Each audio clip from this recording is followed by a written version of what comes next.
votre magazine Le Révérend. Chers téléspectateurs et internautes, bienvenue. Aujourd'hui, nous allons mettre en lumière une voix, une onction, mais également une trajectoire hors du commun. Il s'agit d'un homme qui est porteur d'une grâce particulière, mais aussi une voix que le Seigneur utilise dans sa grâce. Son nom circule, ça et là, sa voix intrigue, son ministère impacte, mais de qui s'agit-il exactement? Vous l'avez compris, il s'agit de l'apôtre Toussaint Assamba que nous recevons sur ces plateaux. Bienvenue apôtre. Merci beaucoup. Alors, comment vous allez? Je vais très bien, grâce à Dieu et vous-même. Dieu nous garde aussi. Et l'œuvre de Dieu? Ça va, le Seigneur nous fait grâce. Alors, comme on l'a dit dans notre introduction, ceux qui nous suivent aimeraient savoir qui est Toussaint Assamba. Toussaint Assamba est un fils pour ses pères, un ami pour ses amis, un homme de Dieu que le Seigneur a fait à l'Église. Et voilà, une personne qui sait faire l'équilibre entre sa vie séculière et sa vie ministérielle. Et vous êtes visionnaire aussi d'une œuvre ici à Kinshasa. Visionnaire, je suis pasteur responsable de l'extension de l'église Myrena qui s'intitule Maison de grâce. Waouh, ok. Vous êtes sous la couverture du pasteur Flarin Canto, que nous saluons, un père merveilleux. Exactement. Alors, à quel moment de ta vie tu as su que l'appel des dieux reposait sur toi?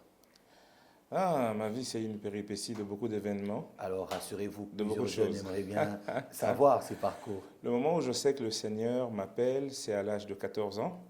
Mais il faut dire qu'il y avait quand même des brides qui venaient ça et là de par les rencontres avec les serviteurs de Dieu, des prophéties qui étaient données dans le groupe de mamans dans lequel ma mère était responsable de l'intercession.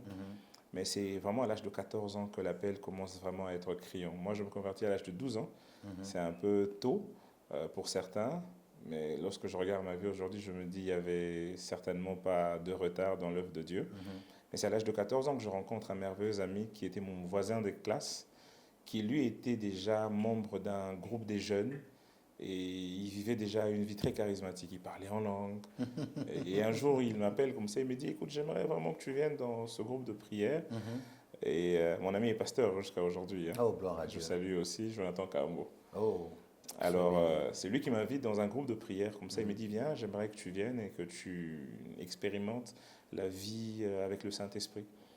Et c'est au sorti de là que je sors émerveillé. Je me dis, mais si Dieu peut le faire avec des jeunes de cette trempe, pourquoi pas moi? Alors, la soif naît de ces réunions. Ça, c'est le travail du Saint-Esprit. Le travail du Saint-Esprit. C'est cette soif qui naît de ces moments extraordinaires. Et je rencontre un homme de Dieu à qui je vais poser des questions sur la personne du Saint-Esprit, sur l'œuvre du Saint-Esprit, sur l'œuvre du salut, comment ça se passe. Je suis chrétien, mais pourquoi est-ce que je n'ai pas part au don du Saint-Esprit? Un peu comme ses disciples dans la ville d'Éphèse qui posent la question à Paul. Et Paul leur pose la question, avez-vous déjà reçu le Saint-Esprit? Exactement. Nous n'avons même pas entendu parler qu'il y avait un Saint-Esprit quelconque. Et moi, c'était vraiment ça mon cas. Et l'homme de Dieu, après avoir dit ce qu'il avait à dire, il a donné une phrase qui a vraiment retenti autre dans mon cœur. Il a dit, Toussaint, je pense que ce que tu cherches te cherche. Oh, gloire à Dieu, un peu comme Samuel. Un peu comme Samuel. Saül, je dirais, qui, pendant qu'il cherchait les ânesse perdus, Dieu aussi le cherchait. Exactement. Et ensuite, il m'a donné un livre, c'était le livre de Benny Hinn, Bonjour Saint-Esprit. Waouh! Et je pense que c'est à ce tournant un best-seller, un best-seller. C'est à ce moment-là que je décide d'entrer en retraite, parce que le livre me parlait. C'était la relation entre un adolescent et Dieu, et comment est-ce que Dieu dealait avec lui. Et j'ai prié le Seigneur au bout de 2 semaines, j'ai dit, si tu l'as fait avec Benny Hinn, j'aimerais aussi que tu te révèles à moi comme ça. Gloire à Dieu. Et un matin, tout est parti de là, le Saint-Esprit est venu dans ma chambre. Je pense que c'est vraiment le début, la jeunesse de mon ministère, de la révélation surtout de l'appel de Dieu. Oh, gloire à Dieu. Donc, on peut conclure que l'apostolat chez vous, c'est le fruit d'un processus et non d'un choc brutal ou encore d'une visitation. Vous vous placez où? Ne vous inquiétez pas. Je dirais le fruit d'un processus. Je ne pense pas que c'est à l'âge de 14 ans que j'entre directement dans l'appel apostolique, non. À 14 ans, j'ai la révélation. Très tôt, très tôt. faudrait attendre 17 ans où j'entre effectivement dans le ministère, mais en tant qu'aide d'un serviteur de Dieu. J'étais son aide de camp, j'étais son serviteur, le prophète Daniel Lumbu que je salue. Oh, ok. Et j'ai commencé à travailler avec lui de l'âge de 17 ans jusqu'à l'âge de 20 ans. Gloire à Dieu. Et c'est à 20 ans que j'ai ma bourse pour aller aux États-Unis, pour continuer mes études, que je fais finalement la Et théologie. de là, d'autres expériences. Et de là, avec le c'est Seigneur. d'autres expériences. L'apostolat est venu vraiment après. En tout cas, way before genre tout ce qui s'est passé avant. Amen. Amen. Alors, je vous donne l'occasion de saluer 5 personnes que ce soit ici à Kinshasa, que ce soit aux États-Unis, qui dans votre parcours vous inspirent, vous ont marqué, mais surtout impacté. Qui sont ces personnes? Le prophète Daniel Lumbu à Voilà. Kinshasa, Que nous saluons. qui m'a marqué, qui m'a façonné, qui Dieu est pour beaucoup l'utilise beaucoup aussi dans les signes et dans les prodiges. signes et les prodiges, qui est pour beaucoup de ma formation en tant que serviteur de Dieu. On a eu la grâce d'avoir un même tronc commun, spirituel. Ok. Le docteur Prosper Prosper Kianonga, Kianonga, paix à son âme. d'heureuse mémoire. Ouais. Je citerai le pasteur David. Il vit aux États-Unis. C'est mon premier moniteur, mon premier encadreur. Gloire à C'est lui Dieu qui m'a pour fait le travail recevoir qu'il le a fait. Seigneur. Je citerai des amis aussi. Hein. Bien sûr. Il y a les Surtout marques l'ami de qui vous a... Jonathan Kambo, qui est pasteur à l'église Porte des Cieux, qui est un gloire à grand Dieu. ami à moi. J'ai étudié avec lui depuis la 3e primaire. Donc c'était lui mon voisin de chaque année. Et voilà, moi je me suis converti avant lui. Sauf que lui, il est entré dans la vie de l'esprit, dans la vie charismatique avant moi. Exactement, le Et souffle de l'esprit. c'est grâce ne à tiennent ses pas compte de conseils. l'âge parfois. Exactement. Je citerai ma mère, qui a eu Ouais, un hein. grand impact, Ouais. un grand impact dans ma vie C'est chrétienne. maman, Mado, elle est vivante. elle est vivante, elle est aux Oh, un clin États-Unis. d'œil à vous, maman. Dieu vous Donc bénisse. ça fait combien? 4 déjà? Oh, vous avez même dépassé 5, hein? Et il faut citer le pasteur Flarin Kanto, qui est mon Bien père sûr. spirituel, qui a un impact extraordinaire de par la sagesse. L'homme du rouleau révélé, là. L'homme du rouleau revenu. C'est un père extraordinaire. Gloire à Dieu, gloire à Dieu. Alors, on va entrer dans les vifs de notre sujet.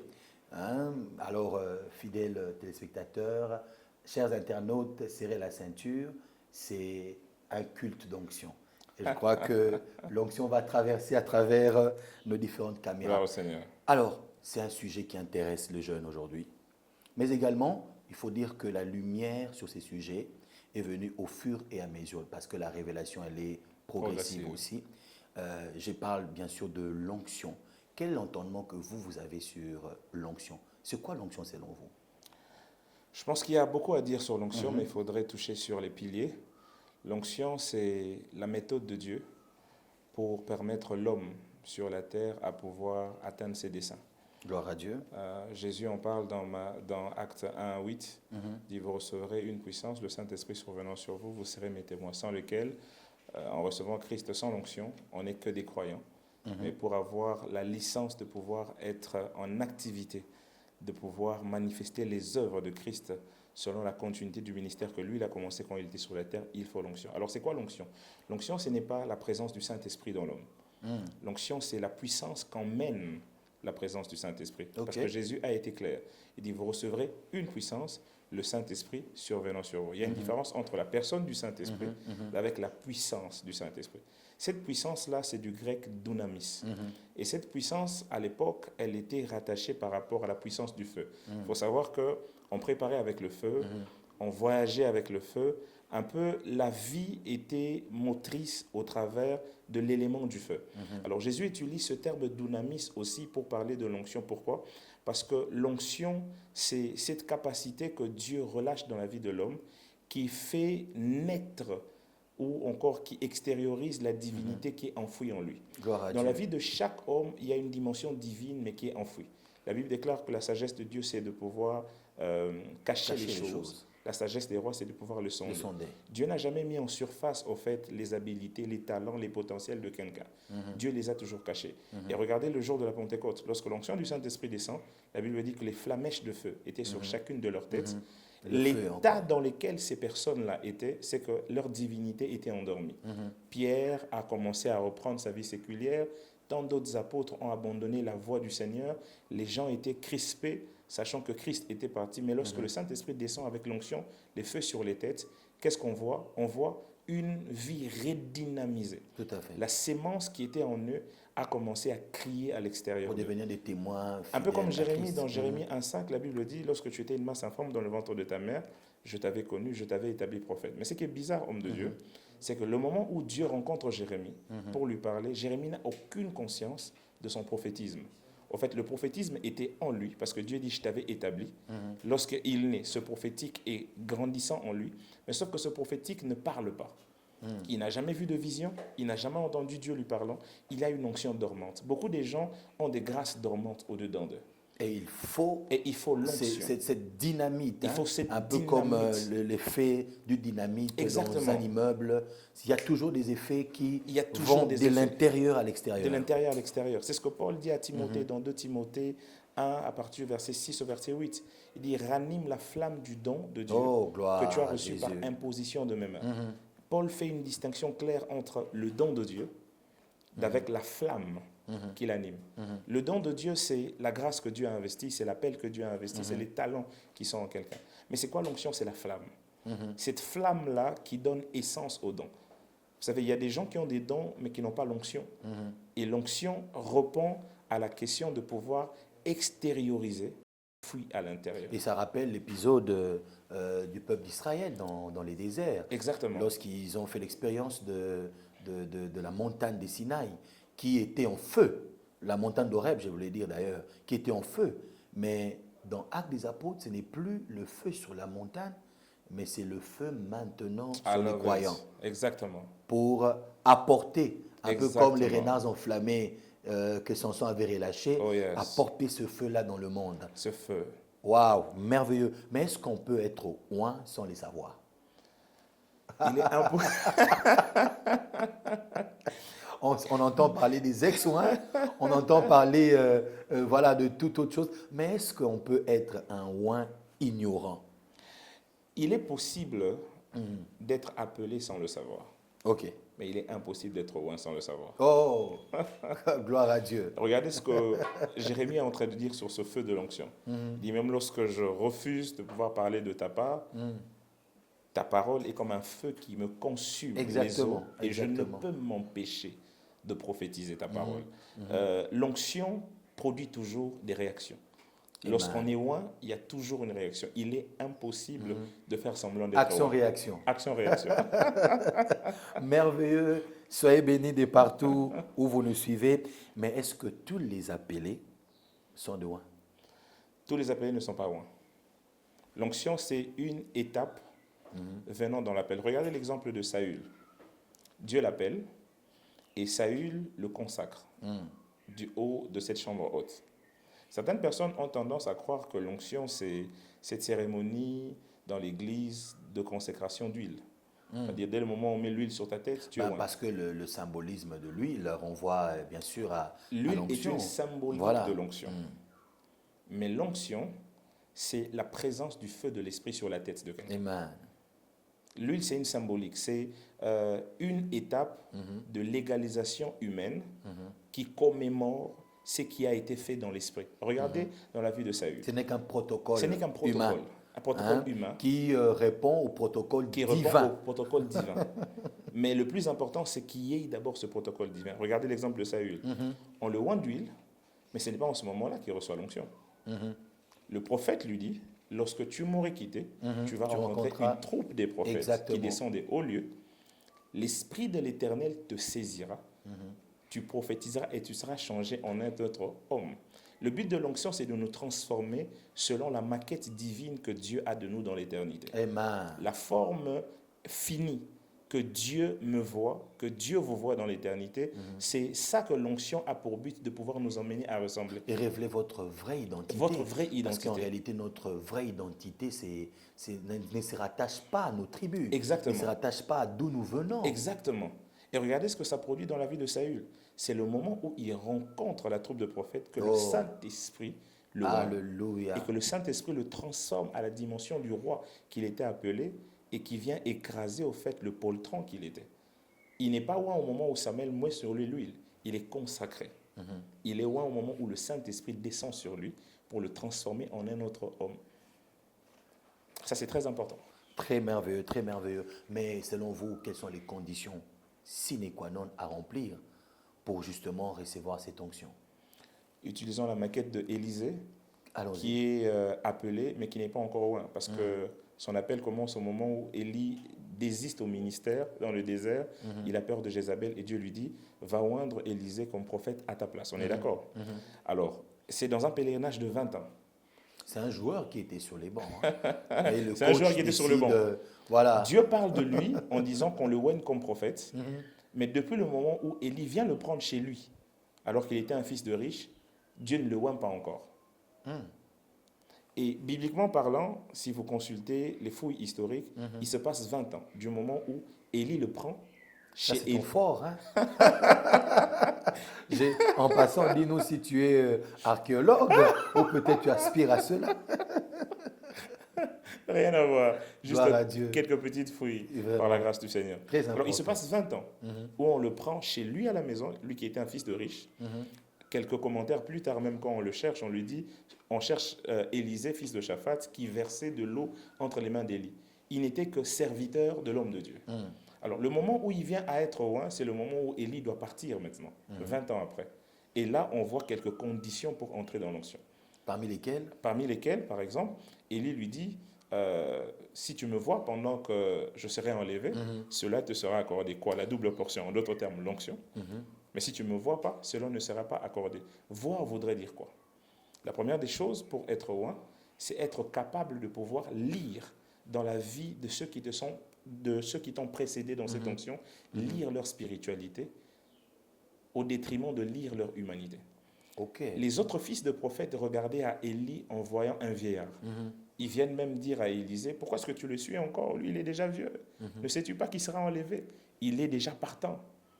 Mais Élisée, on lui dit, si tu me vois. Pourquoi est-ce qu'on dit si tu me vois? Élie ne peut pas dire si tu me vois si le voir était naturel. C'est un prix à payer. C'était un prix à payer. Donc l'onction coûte. L'onction coûte. Et ça nécessite premièrement être capable de pouvoir voir la divinité en un homme, en un père. Et aujourd'hui, y voir Christ, Voir à Christ travers ces personnes. Voir Christ au travers de ces personnes. Vous savez, il y a quelqu'un comme Cham qui a décidé de voir l'humanité de Noé. Les autres fils, la Bible dit qu'ils ont pris un habit, un drap, mais ils ont avancé en reculant. Parce que eux, ils voulaient toujours concevoir au fait l'homme de Dieu. La Bible déclare, tu regarderas le sacrificateur comme moi. Mais c'est parce un que exercice l'huile de son difficile, Dieu, hein, c'est un très dilemme, difficile. surtout dans le cas de fils de Noé. C'est pas facile. Vivre avec Noé comme père biologique, et aussi reconnaître le sacrificateur qu'il était, c'est pas facile. Parfois, les amis, les connaissances ont du mal à reconnaître la dimension ou l'homme de Dieu dans sa dimension d'homme de Dieu. Parce que vivre avec un homme de Dieu, c'est accepter de ne pas regarder à son humanité et d'être focus dans le Christ qui est en fonction en lui. Okay. Tout homme de Dieu a une dimension humaine et une dimension divine. Et la recommandation numéro 1, on te dit, sois focus sur la dimension divine. Ne regarde pas la dimension humaine. La Bible dit, tu regarderas le sacrificateur comme moi. On ne dit pas qu'il... Enfin, comme saint. On ne dit pas qu'il est saint. On dit, tu le regardes. C'est-à-dire, c'est la manière avec laquelle moi, je le perçois. Jésus dit, vous reconnaîtrez... Enfin, celui qui reçoit le prophète en qualité de prophète reçoit la récompense. Reçoit la récompense. Il est possible que je reçoive le prophète mais en qualité d'ami. Et je ne veux pas recevoir les récompenses du prophète. Je ne veux pas recevoir le surnaturel qui l'accompagne. C'était cela le problème avec ce fils de prophète dans 2 Rois 4, qui est mort, qui était proche de Élisée, parce que sa femme dit à Élisée, ton serviteur, mon mari, est mort. Il a laissé des dettes. Mais bizarrement, c'est la même adresse dans laquelle cet homme mort n'a pas pu recevoir la parole prophétique qui allait changer sa vie. C'est la même adresse où sa femme vivante va frapper et reçoit son miracle. Comme quoi, on reçoit que selon la révélation, selon la révélation que nous avons. Ça dépend de La façon dont nous je percevons. perçois. Exactement. Il y a des gens qui sont à côté des hommes ouins, mais qui ne finissent jamais par être ouins parce qu'ils critiquent l'humanité du ouin au lieu d'être focalisés sur la divinité, sur le Christ qui est en action. Dieu nous enseignera toujours une leçon d'humilité au travers des serviteurs de Dieu. Waouh. C'est de regarder à sa divinité et de minimiser son humanité. Comment? Tout homme de Dieu a un côté humain. Tout homme de Dieu est faillible. Mais Dieu donne toujours un examen aux personnes qu'il veut oindre. Vous parlez de l'humanité qui se mélange à l'onction. Hein. Il y a une question, je pense que ça, c'est la question d'un internaute. Hein. Comment rester homme lorsqu'on est porteur d'une onction qui te dépasse? Parce que ça, il faudrait que l'on soit vrai. Parce que si c'est une dynamite, ce n'est pas notre taille, ce n'est pas notre niveau. Comment rester humain lorsqu'on est porteur d'une onction qui te dépasse? Parce qu'aujourd'hui, il faut l'avouer, qu'il y a eu beaucoup de déviations, des gens qui même ont embrassé le feu étranger, parce que certainement, il y a eu un problème aussi de la gestion de l'onction. Je ne sais pas, qu'est-ce que vous en pensez? Je pense que comment rester un homme nécessite d'avoir le regard sur le Seigneur, mais aussi de constamment avoir le regard sur ceux qui sont passés avant toi. Très Je bien. pense que l'une des choses qui a fait en sorte à ce que Élie le prophète soit remplacé par Dieu et qu'il soit chassé du sacerdoce. Parce que beaucoup de gens ne voient pas ça. Dieu dit à Élie, va oindre Élisée comme prophète à ta place. Ça voudrait dire, je te chasse de ton office et je fais entrer quelqu'un à qui je ne songeais pas au préalable. C'est ça que ça voudrait dire. Mais regardez maintenant les raisons pour lesquelles Dieu a chassé Élie du ministère prophétique. Élie est en train de dire, je ne suis pas meilleur que mes pères. C'est-à-dire, il voyait des résultats extraordinaires. Quand il prie Dieu, le feu descend.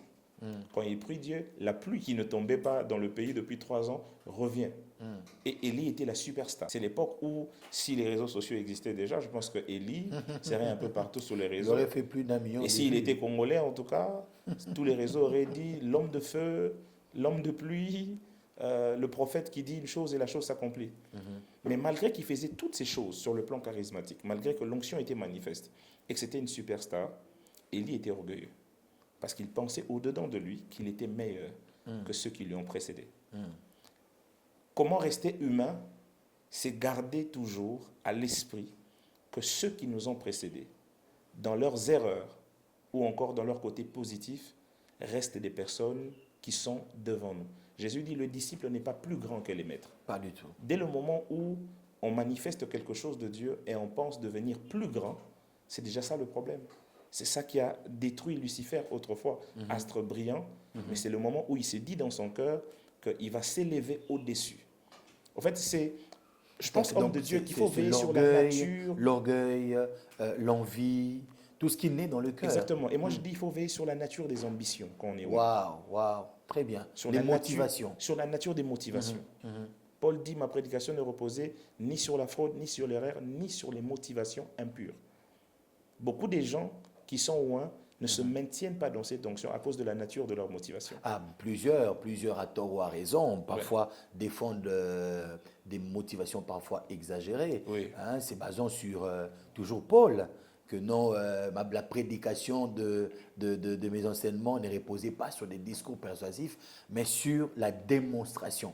Et quand eux ils voient l'aspect démonstration, alors ils peuvent se dire, j'entre en 40 jours de jeûne et prière internement, mais justement pour que lorsque je viens, toute l'Église puisse se retrouver par terre. Je bénis Dieu que Paul ait dit sur une démonstration d'esprit et de puissance. Et de puissance. Il ne dit pas une démonstration de mes ambitions, de mon projet, de ce que je suis, de ma nature, de ma tribu, de ma couleur. Il dit démonstration d'esprit et de puissance. Ce n'est pas de l'orgueil, c'est le désir ardent de voir la puissance de Dieu être manifestée, être déployée, sauvant des vies. J'aimerais que vous puissiez regarder cette caméra et saisir cette opportunité de lancer ces vibrants appels à ces jeunes qui, ils ont la chose, ils ont la grâce, mais peut-être qu'à ces stades, soit ils ont été corrompus par les types de modèles qu'ils ont suivis, ou soit encore les motivations commencent à dévier. J'aimerais que par la grâce des dieux, que ces hommes et ces femmes soient recentrés sur Jésus-Christ au travers de votre prière. Qu'est-ce que vous avez à leur dire, apôtre? Peu importe là où vous êtes, si le Seigneur vous a appelé, le Seigneur ne se repent pas de ses dons et de son appel. Mais il est possible de pouvoir perdre la gloire, de pouvoir perdre l'onction du Seigneur. Et je prie le Seigneur de partout où vous êtes. Vous sentez dans votre cœur que vous avez commencé à mal faire. vous avez commencé à sortir de l'itinéraire des choses que Dieu avait prévues pour vous. Vous n'avez plus de respect par rapport au Père, vous n'avez plus de respect par rapport à vos aînés, vous ne considérez plus les voies du Seigneur et les protocoles de Dieu. Là où vous êtes, faites cette prière avec moi. Père, au nom de Jésus-Christ, je reconnais mes erreurs, mais je te prie comme Samson, restaure-moi. Depuis ma tête jusqu'à la plante de mon pied, que la puissance du Saint-Esprit revienne sur moi et que je sois amen de pouvoir accomplir le ce pourquoi est-ce que tu m'as appelé sur la terre. Amen. Amen. Gloire à Jésus. Mais il y a aussi un élément dans l'onction que parfois l'on oublie. Très souvent, les gens s'arrêtent à ce que l'onction est capable d'attirer. Ils voient beaucoup plus les foules parce que l'onction peut attirer les foules. Elle le fait. Ils voient beaucoup plus de portes qui s'ouvrent. L'onction les fait. Mais l'onction, vous êtes d'accord avec moi, attire aussi le combat. Oui. Et que aussi certains combats révèlent aussi l'onction. Exactement. Alors dites-moi selon vous, est-ce qu'une onction sans opposition, est-ce vraiment une onction? Non. J'aime Paul parlant à Timothée à ce sujet. Il lui dit, rappelle-toi des prophéties qui ont été dites sur toi, car d'après elles, c'est que tu combattes le bon combat. Les prophéties, c'est des paroles de Dieu, et il ne peut pas y avoir des paroles, des promesses de Dieu sans qu'il y ait l'onction investie, on est d'accord. Donc Timothée est apôtre du Seigneur, Timothée est pasteur d'une église d'Éphèse, et il lui fait rappel de ce que l'onction fait. Et dans cette phrase, vous pouvez voir clairement qu'il dit, d'après ces prophéties, d'après la mesure de l'onction qui est sur toi, ces prophéties vont t'emmener dans des lieux d'adversité. Il n'y a pas au fait d'onction sans combat. Amen. Car les prophéties, si elles sont authentiques, elles vont emmener l'adversité. Amen. Amen. Si l'onction est authentique, elle emmènera l'adversité. La Bible dit, dès le moment où David fut loin, les Philistins montèrent contre lui. Il y a guerre entre la maison de David. C'est automatique. Voilà. Il doit y avoir des combats. J'essaie un peu de regarder même la vie de Jacob, qui se dit, bon, je suis loin dans la facilité, et certainement, toutes les paroles que Isaac, mon père, a déclarées sur moi, vont s'accomplir d'ici les 2 semaines. Mais bizarrement, la Bible nous montre qu'il a un pèlerinage au moins de 20 ans, où il est chez Laban, où il va souffrir un peu de toutes les douleurs. Des douleurs maritales, des douleurs professionnelles, mais c'est Dieu qui est en train de tailler cet homme. Pourquoi? Et au résumé de sa vie, il a dépeint un tableau un peu mythique. Hein? Mythique. Mythique de lui-même. Il souffre pendant 20 ans de sa vie comme ça, mais c'est Dieu qui est en train de le tailler. Et nous voyons ça même dans la vie de... Alors je disais, apôtre, vous êtes d'accord avec moi que l'onction, au-delà d'attirer les portes ouvertes, d'attirer les foules, l'onction attire aussi le combat, et que certains combats révèlent l'onction. Alors, la grande question, c'est de savoir, selon vous, est-ce que une onction sans opposition, est-ce une véritable onction? Impossible, parce que Dieu taille la mesure de l'onction au travers des combats, de l'adversité et de l'opposition. Cela n'a pas été exclusif pour les hommes. Jésus aussi a fait partie de ce protocole lorsqu'il est venu sur la terre. La Bible dit qu'il n'a pas voulu regarder Dieu comme son semblable. Qu'est-ce qu'il a fait? Il s'est humilié lui-même. Prenant la forme humaine. Et justement. Et qu'est-ce qu'il a fait? Il s'est dépouillé de sorte que il a connu la mort jusqu'à la croix. Et c'est pour ça que Dieu l'a souverainement élevé.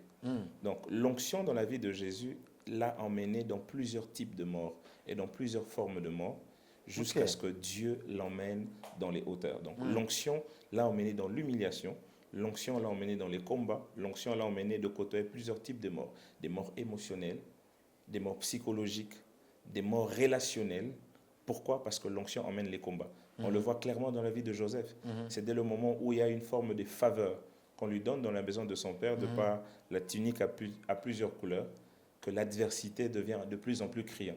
Ses frères ne l'aimaient pas déjà, mais le moment où il reçoit cette faveur, qui est le symbolisme de l'onction de Dieu, au moment où on lui donne des rêves, au moment où Dieu commence à dealer avec lui, la Bible nous dit que ses frères ont commencé à le haïr davantage. L'onction emmène des combats, l'onction emmène l'adversité. Mais ce que j'aime, c'est que l'adversité que produit l'onction n'est pas là dans le but de pouvoir briser ce que nous sommes.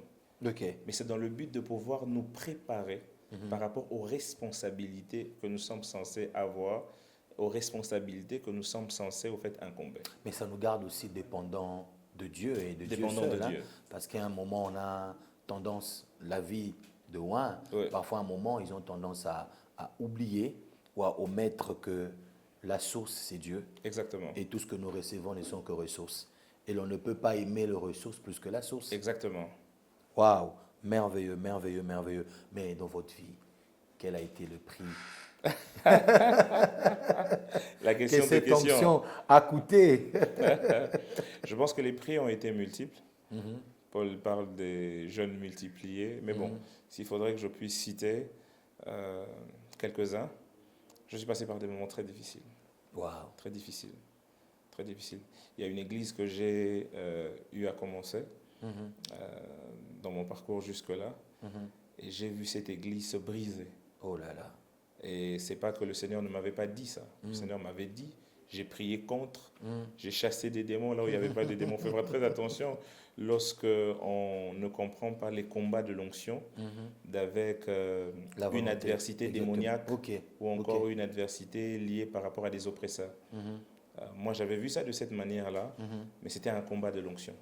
Dieu m'avait envoyé une prophétesse pour me dire je veux casser ce ministère dans le but de pouvoir tailler le serviteur en toi, tailler genre la noblesse apostolique au travers duquel tu es censé marcher.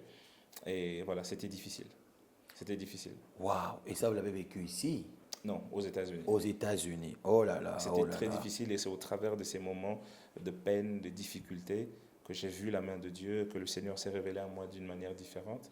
Et aujourd'hui, quand je regarde, je me dis, je bénis le Seigneur pour ces moments difficiles parce que c'était toute une école au travers de laquelle le Seigneur taillait son serviteur, donnait une forme et surtout Dieu était sur le point de pouvoir nous lancer dans une autre Et je saison. pense que nous ne pouvons pas rater cette opportunité pour aussi consacrer à Dieu ces hommes et ces femmes qui, ils sont vraiment dans leur appel. Oui. Ils ont vraiment la grâce des dieux. Ils accomplissent la volonté du Seigneur, mais qui sont face à une opposition flagrante, qui peut-être, en nous suivant, vous les désespérer. Qu'est-ce que vous avez à leur dire, apôtre? Si Paul dit à Timothée de ne pas que personne ne méprise sa jeunesse, mais il lui demande d'être modèle, c'est parce que Timothée était dans un environnement hostile dans le ministère. Et bizarrement, le conseil apostolique, ce n'est pas de fuir l'hostilité. Dieu dit, maintiens-toi là, reste là, parce que ça a un travail que ça produit en toi, mais continue à espérer en Dieu, parce que Dieu est celui qui change les temps et les circonstances. J'aimerais dire à ces personnes qui sont en train de nous suivre, vous passez des moments difficiles dans l'œuvre de Dieu, difficiles dans ce dans quoi le Seigneur vous a appelé, vous êtes dans un environnement hostile, les gens ne croient peut-être pas en vous, financièrement ce n'est toujours pas le cas, faites confiance au Seigneur. Pourquoi? Parce que lorsqu'il change les temps, il emmène aussi des nouvelles circonstances. Amen. Dieu emmènera des nouvelles circonstances. J'aimerais parler à la génération des Joseph. Vous êtes comme en prison. Vous vous dites qui va vous sortir de là. Aucune relation, aucune main humaine ne peut vous sortir de cette situation dans laquelle on vous a placé par la voie des accusations, par la méchanceté de ce monde. Le Dieu qui vous a fait la promesse Alléluia. autrefois est fidèle pour les réaliser. Très Et il va fidèle. créer des nouvelles circonstances. Je déclare sur la vie de quelqu'un que la maison du roi a été visité par Dieu par un problème que toi seul tu peux régler. Dieu va créer un problème à la taille de l'onction qu'il a placé en toi. Il va créer une nouvelle opportunité au travers desquelles toi tu vas donner une solution dans le Alléluia. nom puissant de Jésus-Christ. Amen. Alors, on va chuter dans ce magazine. Le temps passe très vite. Alors, on va pratiquement prendre ces chapitres sur la transmission, mais aussi sur les dérives que nous constatons dans ce domaine-là de l'onction. Vous croyez à la transmission de l'onction? Oui, je crois, Mordicus. Mais qu'est-ce que vous pensez de ceux qui simulent et qui marchandent de l'onction aujourd'hui? Tout a un prix dans le tribunal de Dieu. Il faut garder à l'esprit que Dieu est juge. Et il y a quelqu'un un jour qui m'a fait rire, je lui parlais de quelque chose, alors il m'a donné une réaction me disant « Dieu est mon juge ». Et moi je lui ai répondu « Tu n'as pas crainte que ce soit lui ton juge ». Moi j'aurais préféré encore que ce soit un homme mon juge que lui, parce qu'on ne peut pas lui mentir, il connaît toutes choses et dans sa justice il donne aussi des sanctions lourdes. Jacques disait qu'il n'y ait pas beaucoup qui enseignent, parce que chaque enseignement a une réprimande dans l'éternité. Et donc, à toutes ces personnes qui marchandent l'onction, il faudrait garder à l'esprit, reconscientiser sur le fait que Dieu, quoique Père de l'Église, il reste les juges de tout ce qui existe. Et Dieu nous appellera en jugement. Paul dit que l'œuvre de tout un chacun sera épurée par le feu. Et que chacun fasse gaffe avec quoi il bâtit, quel type d'enseignement on donne. Et le jugement commencera par l'Église. Parce que le jugement commencera dans sa maison.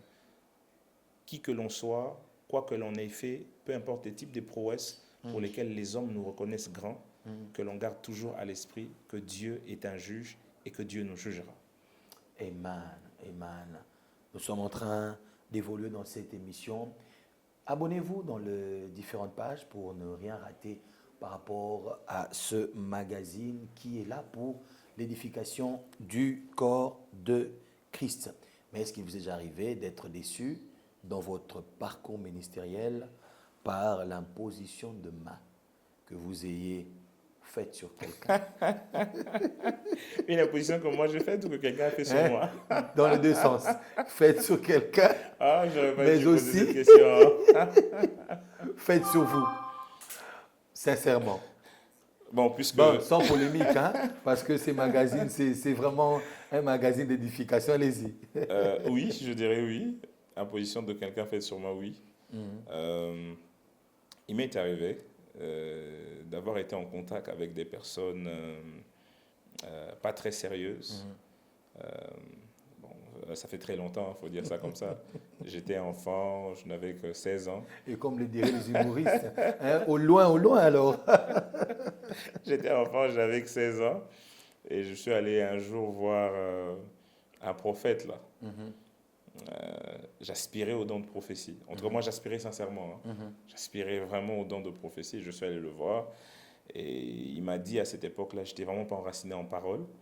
Il me dit, ce don de prophétie, si tu veux l'avoir, il faudrait que tu me donnes une offrande à 4 pieds. Je me rappelle, il me parlait en lingala, il me dit, il faut payer sa offrande, il y a 4 makolo. Donc, il faut payer sa offrande à 4 chiffres. C'est à partir de $1000. Hein. Moi, je n'avais que 16 ans. Ok. Alors, je me suis débattu pour trouver quelque chose. Et la condition prophétique qu'il m'a donnée, bon, aujourd'hui, je me rends compte que c'était une condition humoristique, c'était de manger des pommes. Oh là là. Alors, il m'a fait bouffer des pommes pendant 2 semaines. Et moi, en mangeant ces pommes, je me disais, à la fin de ces 2 semaines, je vais prophétiser comme jamais. Vraiment. Et j'étais très déçu. Le veau d'or, jusqu'à ce jour, Le veau d'or continue à exister. Et je sais qu'il y a beaucoup de gens comme ça qui sont déçus. Déçus par des fausses pratiques, au contact avec des charlatans. Ils sont sincèrement désireux de voir la main du Seigneur. Et voilà, donc ça c'est quand même un de mes plus grands regrets. Et de là où il est, je crois que le Seigneur l'a pardonné. Mais Gloire déçu à pour Dieu. moi, les impositions de main, oui, mais pas dans le cadre d'une escroquerie quelconque. Mais surtout, je crois que Paul dit à Timothée de ne pas imposer les mains avec précipitation. Il m'est arrivé dans mon parcours jusque-là à imposer les mains et en déclarant la guérison pour une action qui n'avait pas lieu d'être et pour lesquelles j'ai certifié que le Saint-Esprit faisait quelque chose qu'il n'avait pas demandé de faire. Et croyez-moi sur parole, ça a mené un grand fiasco. Je me rappelle cette dame-là, paix à son âme, elle est déjà décédée aujourd'hui. Elle est décédée dans l'espoir que Dieu l'avait guérie, pourtant elle n'était pas guérie, simplement parce que j'étais encore enfant. J'ai imposé mes mains avec précipitation et j'ai déclaré quelque chose que le Seigneur ne m'avait pas demandé de déclarer. Et donc voilà, ça c'est aussi un regret d'une imposition de main que moi j'ai eu à faire sur quelqu'un. Alors nous allons chuter avec un des textes que vous aimez beaucoup le plus par rapport à ce thème de l'onction et vous allez déclarer et nous finissons par ici. C'est le texte de Acte 1:8, c'est Jésus qui parle, dit « Vous recevrez une puissance, le Saint-Esprit survenant sur vous, vous serez mes témoins à Jérusalem, à Samarie, en Judée et aux extrémités de la terre. Je m'en vais déclarer sur la vie de toute personne qui nous ont suivis que la puissance du Saint-Esprit descende sur vous, Amen. qu'elle puisse alimenter la divinité qui a été investie en Oh vous, oui, Seigneur. que cela sorte en surface. Peu importe la sphère d'influence dans laquelle le Seigneur t'a appelé, que ce soit dans les médias, que ce soit dans la culture, que ce soit dans un ministère de famille, que ce soit dans un ministère d'église, que ce soit dans la sphère de l'État, que la sémence que Dieu a investie en toi depuis la nuit des temps, que cela monte en surface, qu'en cette saison, que l'on voie la divinité de Dieu en toi. Yes. Comme Joseph, que le Pharaon soit étonné en disant, depuis tout ce temps, ce genre de personne était où trouverions-nous un homme comme celui-ci qui a en lui l'esprit de l'Éternel? Que l'onction te recommande dans la cour des grands, Amen. que l'onction crée des opportunités pour toi, Fais-le, Seigneur. que l'onction te place dans des enjeux stratégiques, là où Dieu peut être manifesté dans le nom de Jésus-Christ. De même que Jésus a dit que vous serez mes témoins à Samarie, en Jérusalem, en Judée et aux extrémités de la terre, que l'onction t'emmène à pouvoir explorer les nations, que l'onction t'emmène à pouvoir explorer les villes, que l'onction te rende recommandable dans le nom de Jésus-Christ, recommandable au travail à cause de l'onction, au nom de Jésus. Recommandable dans le ministère à cause de l'onction, recommandable au niveau des privés, des personnels à cause de l'onction, que l'on te cherche à cause de l'onction, que cette onction qui a rendu Mardochée recommandable alors qu'il était une sentinelle jusqu'à devenir premier ministre dans l'empire des Perses, que Dieu mette cette onction sur toi. Alléluia. Et que cela t'emmène à arriver là où tes études, là où tes capacités, là où tes relations ne peuvent pas arriver dans le nom de Jésus-Christ. Je décrète sur l'onction apostolique que tu enjambes les étapes à cause de l'onction, que l'onction t'impose au milieu des grands, au nom de Jésus-Christ. Au nom de Jésus-Christ. Amen. Amen. Oh, ça mérite des acclamations nourries pour Jésus-Christ. Amen. Alors, quels sont les programmes de l'Église et l'adresse de l'Église? Nous sommes sur l'avenue Moquet. C'est juste au-devant du camp Kokolo. C'est la dernière avenue à votre gauche, c'est l'avenue Moquet, numéro 2. Les programmes de l'Église, nous nous réunissons chaque lundi à partir de 17h30 jusqu'à 19h et chaque vendredi à partir de 17h30 jusqu'à 19h50. Ce n'était pas une simple émission, mais c'était plutôt un rendez-vous avec une onction pure que communique le Saint-Esprit.